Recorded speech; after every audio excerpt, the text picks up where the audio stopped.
afternoon on the East Coast where I'm from. My name is Bakari Sellers from the Strong Law Firm in Columbia, South Carolina.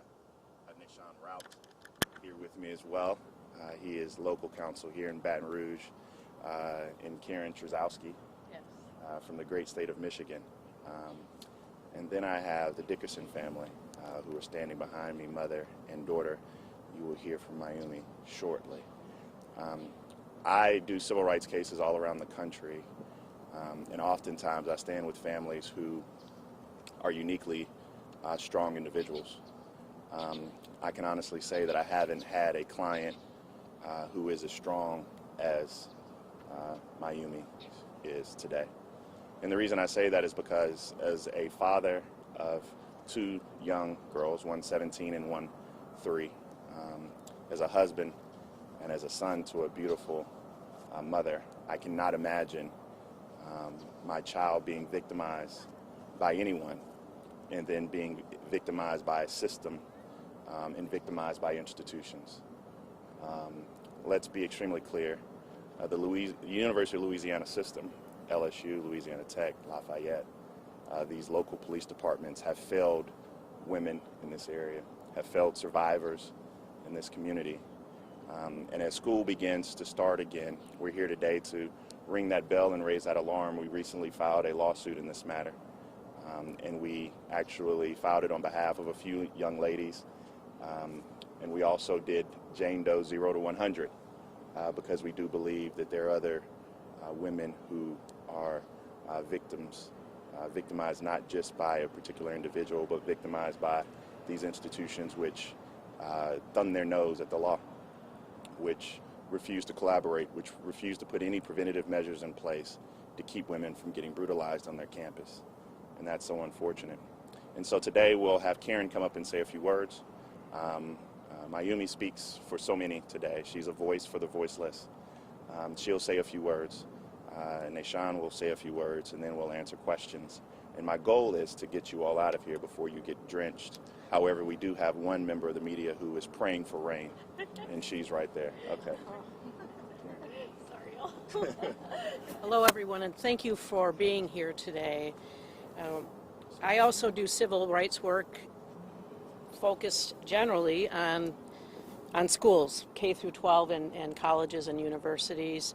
And most of the young people that I represent have been assaulted or hurt, and their school or their university doesn't do what they're supposed to do. And it's not rocket science. It's really all about treating people the way you would want to be treated if that happened to you. And unfortunately, we don't see that. And I have great respect for the young women, mostly young women, some young men, that come forward, and they are the ones that are going to make the change, and they are the ones that people are going to start listening to. And I personally haven't had to do that myself, so I can't say I know how they feel. All I can say is that I have such tremendous respect for their strength and their bravery and their fortitude. Thank you. Stand right next to her. Thank you. Good morning, everyone. I'm Mayumi Dickerson. I was a student at LSU from 2014 to 2016. In my second semester of my freshman year, I was assaulted in my dorm. I made the decision to report not just so that I could get justice, but so that this wouldn't happen to anyone else. You often hear stories about people being assaulted and not reporting, and what I have been going through is why. You know, it's the lack of accountability in the universities, it's the lack of accountability just throughout the system, and I want to make sure that that doesn't happen to anyone else. This has been a rough 7 years, you know, just knowing that no one has been held accountable, that universities can just pass on the problem from university to university, and the assailant can get the degree that I've been struggling to get. So hopefully at the end of this, I will receive some justice from the system that I have been a victim of, in addition to the assailant that I was a victim of. Thank you. Okay. Thank you for that. I just want to say, it's time for sexual misconduct to end, specifically gender-based violence. And I think the first steps for doing that is first to let the victims' voices be heard, like today, to hold these institutions accountable, and three, to provide justice for victims of sexual-based crimes on campuses. So I just want to thank you for that. I guess we'll open up for questions. Yeah, one of the things that I wanted to say is one of the unique things about this situation is that the violence didn't just stop with this young lady here. The violence was again perpetrated by universities and university systems against her, but also by their failure to act. You saw violence continue and a system of violence continue. And as we kick off football season, I'm a Gamecock fan, and hopefully we'll have a better season than in the past. Go Tigers. I know, I hear you. Wolverines? Yes, goodness, I'm surrounded by just... Anyway, we understand that this culture of drinking, this culture of sport, this culture of rallying around our universities is going to pick up again. And I want to make sure that these universities, particularly LSU under new leadership, put a stop to the sexual violence that occurs on their campus. They failed Miami. They failed our other clients. They failed so many women in this area, and we're here to put a stop to that. So with that, we'll take a few questions if you all have them. Yes? Yes. So what would you like to say to any other young men or women who have been sexually assaulted but haven't come forward? If they were sitting right in front of you right now, what would you tell them? I think my first thing is it's okay to report. Just because you don't feel like anyone's listening now, you have a whole support system behind you. There are so many women, so many men, so many people that are around you every day who truly care about you. And report, if anything, just to get it documented, right? And then at some point, with what we're doing here, with what people are doing around this country, you will receive justice. How has this shaped your life? That is a loaded question. So I think that this has definitely changed my trajectory, right? I came into LSU wanting to be a Tiger through and through, right? Obviously, that did not happen.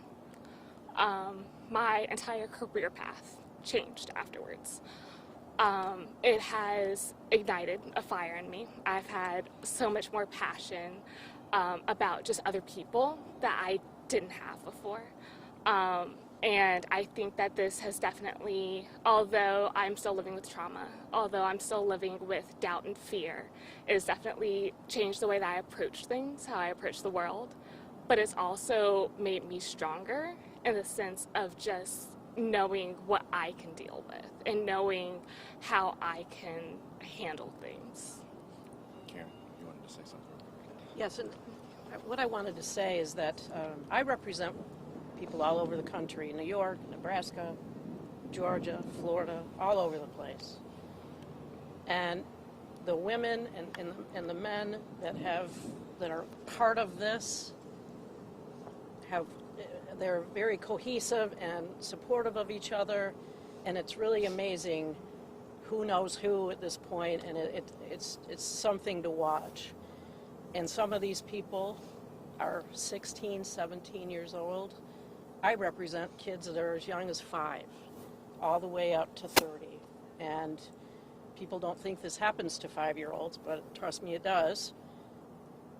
And I'm very proud to be part of, I'm very proud to be part of helping these women that did not have a voice. And I just had a discussion with a young lady I represent in Michigan, and she said, I'm just in a bunch. And I said, now, when you think about it, think about the number of school districts and the universities and colleges across this country, the number of students, and how many actually feel comfortable coming forward. It's pitiful that people are scared, and we want to change that. And this young lady right here is our catalyst, one of many catalysts, but yeah. I just respect these young women so much. It was unique to see the women who were victimized on these campuses from Louisiana Tech to LSU, etc. They only really had one thing in common, which was their abuser. and they've all formed this group to move forward and get justice so that other women don't have to go through this. Fellas, it's okay to ask a question. If the, both of, all over every university, is Louisiana or LSU system worse than any other university? Oh no, there's no doubt in my mind, and save for Michigan State, which we just saw, and maybe USA Gymnastics. If the University of Louisiana system and LSU is not the worst, it's definitely in the top tier. There is a cancer and a problem in Louisiana with the way that women are treated, with the way that abuse victims are treated, and with the fact that their voices are not heard.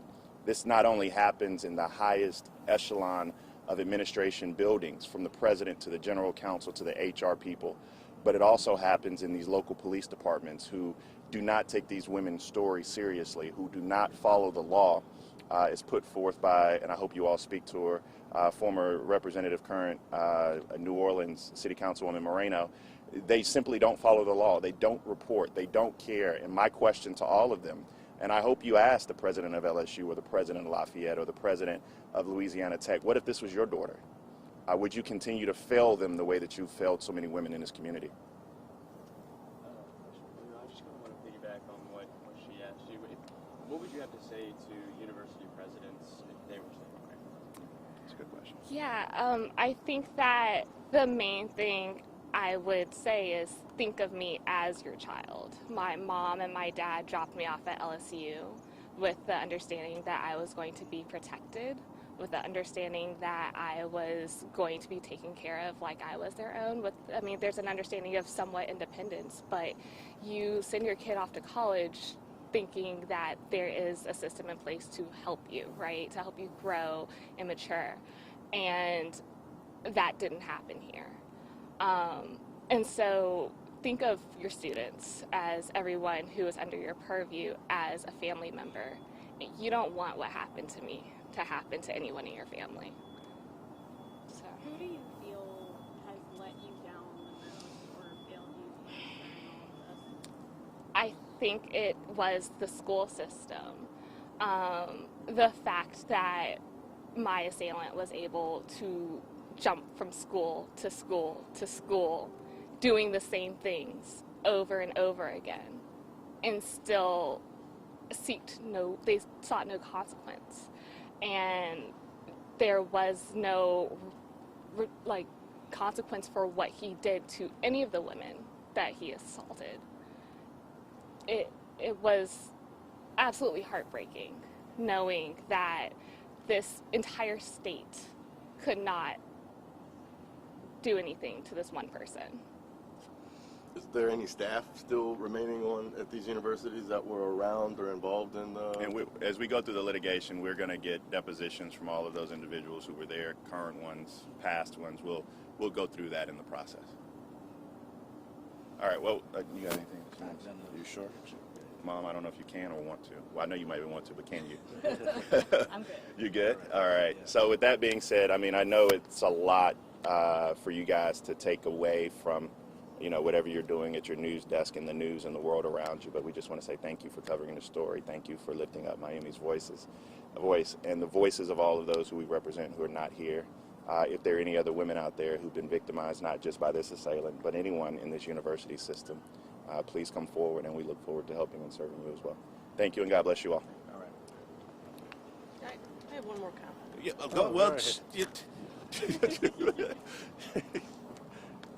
I want it to be clear that what we're talking about isn't just a young man that assaulted a woman. We're talking about the response of the university. And there's even a phrase for it. It's called the second wound, or the moral injury, because the entity that is supposed to protect you makes it even worse. And you talk to any of these women or young men, and they will tell you the assault was bad, but the response of the school was much worse, because nobody believed me, nobody protected me, nobody told me what my rights are. And that's what we're trying to communicate. The schools, the universities have to do the right thing. We're not going to stop people from assaulting other people. I wish we could, but we're not going to be able to do that. but we can stop these universities and colleges from not responding the way that they should and respecting the young people that are paying lots of money in tuition to go to their schools and buying football tickets. But thank you. Thank you, everyone. Now we're done. Yes, you were fabulous. Oh my gosh, That's good.